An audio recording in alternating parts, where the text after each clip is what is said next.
तो जनक जी नीचे को गर्दन डाल गए, कोई नहीं बोल रहा है। और परशुराम जी क्रोध में तमतमा रहे हैं। अब तो जितने राजा बैठे हैं उधर ही देखा, परशुराम जी ने कहा है सो भी लगाए बिहाय समाजा, न तुम्हारे जय है सब राजा।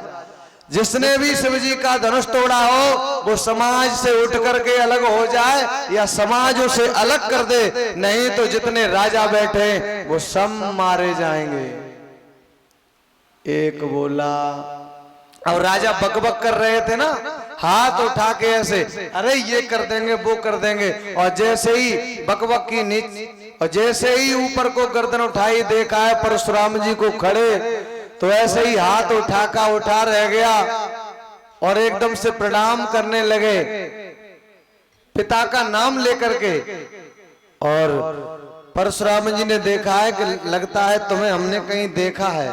अब तो जिसकी तरफ परशुराम जी नजर डालें, जय जय श्री सीता, ध्यान दो, जैसे ही परशुराम जी जिसकी तरफ नजर डालें वो ही नजर नीचे को झुका ले और ये सोचे कि लगता है हमारी जिंदगी के दिन पूरे हो गए, क्योंकि परशुराम जी किसी को नहीं छोड़ेंगे।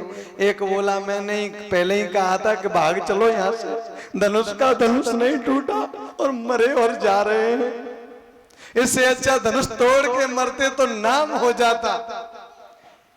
इसलिए अब क्या करें।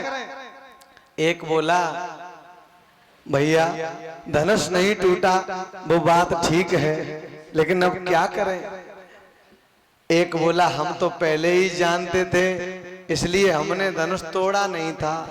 ऐसे भी होते हैं, देखो एक कह रहा है कि हम तो पहले ही जानते थे कि धनुष हम तोड़ तो लेंगे पर इसलिए नहीं तोड़ा था, हम जानते थे कि यही बीमारी बनेगी। अब जनक संभालो, परशुराम जी को संभालो, इनके क्रोध को संभालो, हम जानते थे इसलिए हमने धनुष तोड़ा नहीं। और नहीं, धनुष कौन सी बड़ी बात, जब बच्चा धनुष तोड़ सकता है तो क्या हम धनुष नहीं तोड़ सकते थे। हम तो जानते थे इसलिए तो धनुष नहीं तोड़ा।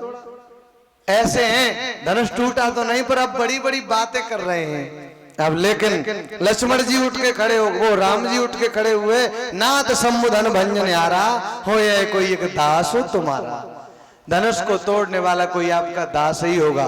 नहीं, दास नहीं हो सकता। अरे दुष्ट की करनी करता है, दुश्मन की करनी करता है, और दास कैसे हो सकता है। धनुष को तोड़ने वाला दास नहीं हो सकता। लक्ष्मण जी उठ के खड़े हो गए, क्यों गुस्सा करते हो इतनी, धनुष ही तो टूटा है, आप क्यों टूटे जा रहे हो।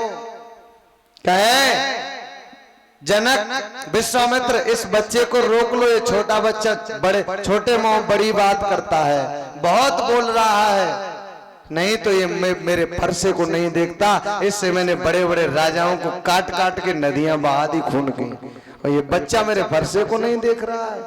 लक्ष्मण जी बोले, फरसे पर इतना गुमान करते हो, बहुत धन ही तोरी लड़काई, आश्चर्य से कबो न कीन गुसाई।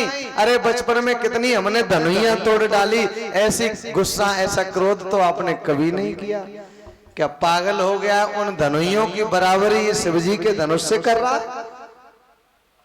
ये शिव जी का धनुष है, वो धनुइयां थी, तो कहा फिर आपको इसी धनुष पर इतनी ममता क्यों है। और मैं तो ये सोच रहा था कि हाथ में फरसा है, एक कंधे पर धनुष रखा है, एक में तलवार है। मैं तो ये सोच रहा था कि जनकपुरी में राजा बहुत जुड़े हैं, तो मैंने समझा कि कोई धनुष फरसा बनाने वाला कारीगर होगा, तो उसने सोचा होगा कि यहाँ पर बहुत से राजा जुड़े हैं तो आर्डर बुक हो जाएंगे, इसलिए सिंपल लेके आया है कि ये फरसा है, ये धनुष है, दिखाने आया है, इससे बहुत से राजा आर्डर बुक कर देंगे। और जैसे ही लक्ष्मण जी की बात सुनी, वैसे ही आज परशुराम जी को और क्रोध आ जाता है। ये बालक अब मरेगा, बचेगा नहीं, कोई इसे बचा नहीं सकता है, इसे रोक लो विश्वामित्र, नहीं मेरे हाथों मारा जाएगा। भगवान श्री राम आगे बढ़े और उन्होंने कहा, स्वामी छोटा बच्चा, इस बच्चे की बात पर ध्यान न दो, आप मेरी बात सुनो, इस पर क्रोध मत करो, इसे क्षमा कर दो। कर राम, तू तो बड़ी मीठी मीठी बातें करता है, तेरा भाई जो है ये बहुत जहर उगल रहा है, जहर। लेकिन जब बहुत देर हो गई, उन्होंने कहा, जब चुनौती दी परशुराम जी ने, उसी समय आज भगवान ने स्वीकार किया और कहा देखिए वैसे तो हम ब्राह्मणों पर हाथ नहीं उठाते हैं, लेकिन आपकी ऐसी इच्छा है तो कोई बात नहीं है। आज उन्होंने कहा ठीक है, मैं मान लूंगा कि तुम भगवान का अवतार हो, ये जो धनुष है इस पर चाप चढ़ा दो, इस पर ये डोरी चढ़ा दो तो मैं मान जाऊंगा।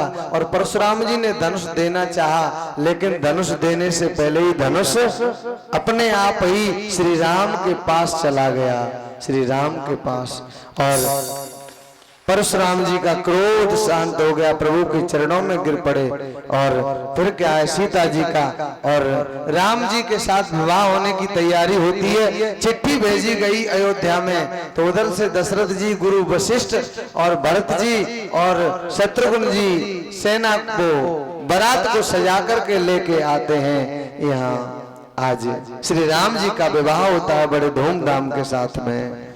करवा दो पंडित जी, और जिसे कन्यादान करना हो वो कर ले।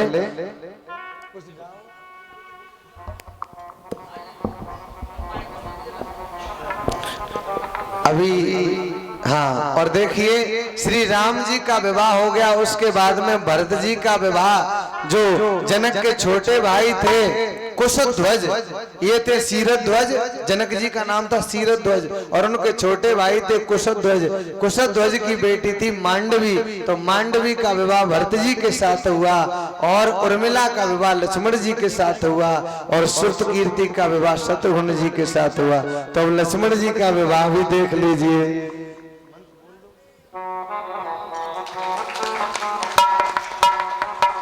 बोलिए लक्ष्मण जी महाराज की और मिला मैया की जय। अब जिसे करना हो वो कर ले बड़े धूमधाम से, सभी आनंद के साथ में।